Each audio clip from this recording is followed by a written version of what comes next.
I don't remember what the first book I read was. I remember what the first book I memorized was. Brown bear, what do you see? But I don't remember what the first book I read was. I've read so many books in my life that I couldn't even name them all for you. Reading literally saved my life.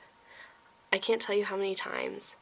I can't tell you how exactly, because you won't understand it unless you read too. But if you do read, you understand. You understand what it's like to have nowhere else to go and no one else to talk to. Like, it sounds weird to say that you talk to a book, but sometimes reading about something that's bigger than you is the only way to talk about what's happening to you. And that's why I had such a hard time choosing what I wanted to do my Project for Awesome video on, because there are a ton of great groups that support literacy and reading and giving books to kids, because those are all important things. They're not the only important things, and that's why it was hard, because sometimes, like, when faced with cancer, it's hard to say, oh, what's better? What's more important, books or cancer? Like, obviously, most people would say cancer. Like, my uncle died from cancer last January, and it's still a huge deal to me. And if you want to support American Cancer Society or This Star Won't Go Out, I will not fault you for that. I'll put links in my doobly-doo so that you can go to those places and donate to them. But if you want to donate to children receiving books, there's 2 great places that you can go to donate to those.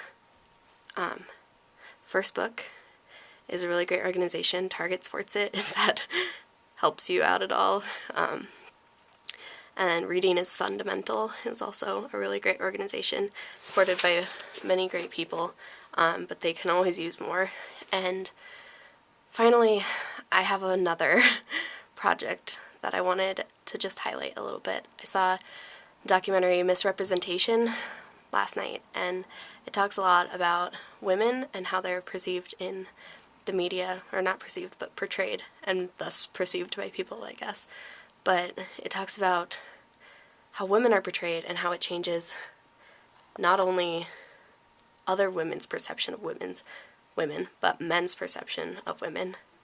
And Gina Davis, the actress, has a fund at cjane.org that works to get more women in film involved in film. Take a look at the latest movies coming out. Take a look at your favorite movies, and you will see hardly any women directors, women writers, women producers. It's a problem. It's a problem that needs to be fixed. So, yeah, I have 5 links. I don't expect you to donate to everyone. I don't expect you to donate to anyone if you can't. But if you can, these are all great charities that need your help.